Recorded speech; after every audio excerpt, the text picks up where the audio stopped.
നമസ്കാരം. എല്ലാ സ്ത്രീകൾക്കും അവരുടെ ജീവിതത്തിൽ പ്രചോദനമായും സപ്പോർട്ടായും നിൽക്കുന്ന പുരുഷന്മാർക്കും കുടുംബാംഗങ്ങൾക്കും എൻ്റെ വനിതാ ദിനാശംസകൾ. വ്യക്തിശുചിത്വം പാലിക്കേണ്ടത് വളരെയധികം അത്യാവശ്യമാണ്. ഇൻഫെക്ഷൻസ് ഇല്ലാതിരിക്കാൻ, അതായത് east infection, urinary tract infection മുതലായ ഇൻഫെക്ഷൻസ് ഇല്ലാതിരിക്കാനും ആരോഗ്യം പരിപാലിക്കുവാനും ആത്മവിശ്വാസത്തോടെ ജീവിക്കുവാനും വ്യക്തിശുചിത്വം പാലിക്കേണ്ടത് വളരെയധികം അത്യാവശ്യമാണ്. ദിവസവും അടിവസ്ത്രങ്ങൾ മാറുക. അടിവസ്ത്രങ്ങൾ നന്നായി കഴുകി വെയിലത്തുണക്കി മാത്രം ഉപയോഗിക്കുക. ഒരുപാട് കാലം ഉപയോഗിക്കുന്ന അടിവസ്ത്രങ്ങളാണെങ്കിൽ തീർച്ചയായും അത് മാറ്റി പുതിയത് വാങ്ങി ഉപയോഗിക്കേണ്ടതാണ്. ബാത്റൂമിൽ പോയതിനു ശേഷം ഗുഹ്യഭാഗം നന്നായി കഴുകി വൃത്തിയാക്കി ഡ്രൈ ആക്കി വെക്കുക. മുൻപിൽ നിന്ന് പിന്നിലേക്ക് മാത്രമാണ് തുടയ്ക്കാൻ പാടുള്ളൂ. യൂറിനറി ട്രാക്റ്റിൻ്റെ ഓപ്പണിങ്ങും ഏനൽ ഓപ്പണിങ്ങും അതുപോലെ വജൈനൽ ഓപ്പണിങ്ങും എല്ലാം അടുത്തടുത്തായി ഉള്ളതുകൊണ്ട് ഇൻഫെക്ഷൻ വരാനുള്ള സാധ്യത വളരെ കൂടുതലാണ്. കെമിക്കൽ ഉൽപ്പന്നങ്ങൾ, സെൻറ്റഡ് പ്രോഡക്ട്സ്, അതുപോലെ തന്നെ ഹാർഷായിട്ടുള്ള സോപ്പുകൾ എന്നിവ ഗുഹ്യഭാഗത്ത് ഉപയോഗിക്കാൻ പാടില്ല. പ്രൈവറ്റ് ഏരിയയിലെ ഹെയർസ് വൃത്തിയായി ട്രിം ചെയ്ത് വെക്കേണ്ടത് ചൊറിച്ചിൽ, ഇൻഫെക്ഷൻ മുതലായ അസ്വസ്ഥത ഒഴിവാക്കാൻ സഹായകമാണ്. ധാരാളം വെള്ളം കുടിക്കുക, ഹൈഡ്രേറ്റഡ് ആയിട്ടിരിക്കുക.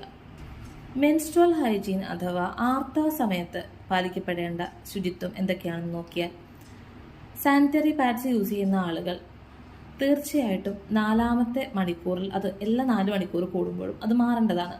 അതായത് ആർത്തവത്തിൻ്റെ ആദ്യത്തെ ദിവസങ്ങളിൽ പെട്ടെന്ന് പാഡ് നനയുകയും അതായത് ഫില്ലാവുകയും പിന്നീടുള്ള ദിവസങ്ങളിലേക്ക് ബ്ലീഡിങ് കുറയുന്നത് കൊണ്ട് തന്നെ ടൈം എടുക്കുകയും ചെയ്യും ഫില്ലാവാനായിട്ട്.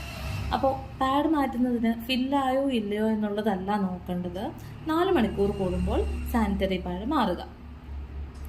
അത് മെൻസ്ട്രുവൽ കപ്പാണെങ്കിൽ 6 മണിക്കൂർ കൂടുമ്പോഴാണ് മാറി വൃത്തിയായിട്ട് സൂക്ഷിക്കേണ്ടത്. അതുപോലെ ടാമ്പോൺസ് യൂസ് ചെയ്യുകയാണെന്നുണ്ടെങ്കിൽ ഒരു 4 മണിക്കൂർ കൂടുമ്പോൾ അതും മാറ്റേണ്ടതാണ്. ലൂസ് ഫിറ്റ് ആയിട്ടുള്ള കോട്ടൺ അടിവസ്ത്രങ്ങളാണ് തിരഞ്ഞെടുക്കേണ്ടത്. ആർത്തവത്തിൻ്റെ സമയത്ത് തീർച്ചയായും ഗുഹ്യഭാഗം 2 തവണയെങ്കിലും ഇളം ചൂടുവെള്ളത്തിൽ കഴുകി വൃത്തിയായി സൂക്ഷിക്കുക.